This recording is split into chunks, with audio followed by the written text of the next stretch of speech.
পশ্চিমবাংলায় যেখানে যেখানে বন্যা হয়েছে, আমাদের মুখ্যমন্ত্রী সেখানে সেখানে গেছেন।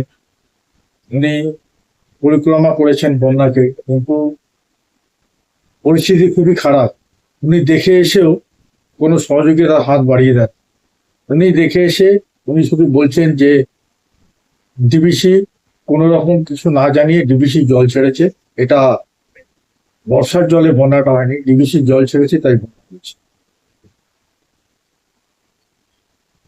তো এখানে মুখ্যমন্ত্রী কি করেছেন, উনি যে গেছেন, উনি একটা উদ্দেশ্য নিয়ে গেছেন যে রথ দেখবো কলাও বেশ, বন্যাও দেখে আসবো, আর খিচমেরি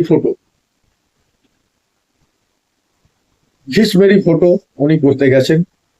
আর কোনো কিছু উনি সহযোগিতা কোনো হাত বাড়াতে যাননি, যেটা বুঝতে পেরেছি। কারণ আজকে দেখুন শুভেন্দু অধিকারী ওইখানে গেছেন। ওইখানে গিয়ে আমি কোনো পার্টির তরফ থেকে বলছি না, ন্যায্য কথা সেটাই বলছি। আজকে শুভেন্দু অধিকারী গেছে, শুভেন্দু অধিকারী গিয়ে ওখানে খাবার দাবারের অ্যারেঞ্জমেন্ট করেছে। ওখানে একটি লোককে বলেছে যে তোমার ঘর নেই, তো ঘর দুয়ার সব ভেসে গেছে, আমি 5 লক্ষ টাকা তোমাকে পাঠিয়ে দেব। উনি 1 লক্ষ জলের পাউচ উনি দিয়ে এসছেন। এদিকে জুনিয়র ডাক্তাররাও দেখুন, জুনিয়র ডাক্তাররা গেছে, তারা ওখানে ক্যাম্প করেছে, তারা ওখানে সহযোগিতার হাত বাড়িয়ে দিয়েছে। তো যেটা মুখ্যমন্ত্রী করার কথা ছিল, উনি সেটা না করে উনি কেন্দ্র ঘাটে দোষ চাপাচ্ছেন যে হ্যাঁ এখানে আমি বয়কট করবো ডিবিসিকে। আর ডিবিসিকে বয়কট করলে কি হবে? ডিবিসিকে বয়কট করলে সব থেকে বড় কথা যেটা, পশ্চিমবাংলা কয়েকটা জেলা অন্ধকারে চলিয়ে যাবে। তারপরে ইলেকট্রিক ট্রেন, তারপরে এই যে আমাদের ইলেকট্রিসিটি, সেটা ডিবিসি ওইগুলো তৈরি করে। তো ডিবিসি কে যদি বয়কট আপনি করেন, তাহলে আশা করি আপনার ক্ষতি হবে না, ক্ষতি হবে 7 থেকে 8টা জেলার মানুষের। অন্ধকারে ডুবে যাবে সেই সব জেলাগুলো। তা আপনার ক্ষমতা আছে, আপনি করে দেখান, ডিবিসিকে বয়কট করুন, তারপরে দেখা যাবে কি হয়।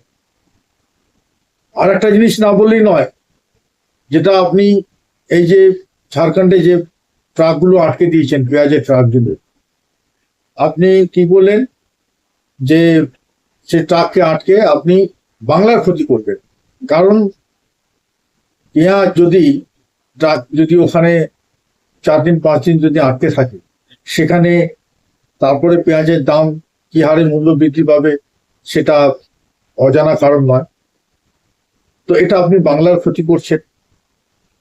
যেই শুভেন্দু অধিকারী যখনই প্রি মিলিটারি প্যারামিলিটারি কথা বলেছেন যে ট্রাক যদি না ছাড়া হয়, আমি অমিত শাহকে চিঠি লিখবো, আমি রাষ্ট্রপতিকে চিঠি লিখবো, তখন আপনি কি করলেন, রাজীব কুমারকে দিয়ে সুরসুর করে সেই ট্রাকগুলো ছাড়ার ব্যবস্থা করলেন। তো এইগুলো আপনি কেন করছেন? এগুলো কেন করতে যাচ্ছেন আপনার? আচ্ছা, আপনার তো এটা বোঝা উচিত, এটা আপনার বোঝা উচিত যে আপনাকে কোনো, এখন পশ্চিমবাংলার জনগণ তো আপনাকে আর চাইছে না যে আপনি মুখ্যমন্ত্রী হয়ে থাকেন। সুতরাং আপনি সসম্মানে এইটুকু আপনার কাছে আশা করতেই পারি যে সসম্মানে আপনি চেয়ারটা ছেড়ে দিন। তাতে আপনার সম্মান বাঁচবে, পশ্চিমবাংলাও বাঁচবে, আগামী দিন ভবিষ্যৎ ভালো হবে। কারণ যে হারে আপনি বাংলাকে ডুবিয়েছেন, শিক্ষা জেলে, স্বাস্থ্য জেলে, খাদ্য জেলে, তো এই 3টে জিনিস মানুষের বাঁচার জন্য খুবই খুবই দরকার লাগে। সেই 3টে জিনিস থেকে আপনি নষ্ট করেছেন, বাংলাটাকে অতই জলে আপনি ডুবিয়ে দিয়েছেন। তবে আশা করি হয়তো আপনি না নামলেও জনগণ এবার আপনাকে টেনে নামাবে। আর কিছু বলবো না, ফিউচার উইল সে, সময় দেখা যাবে।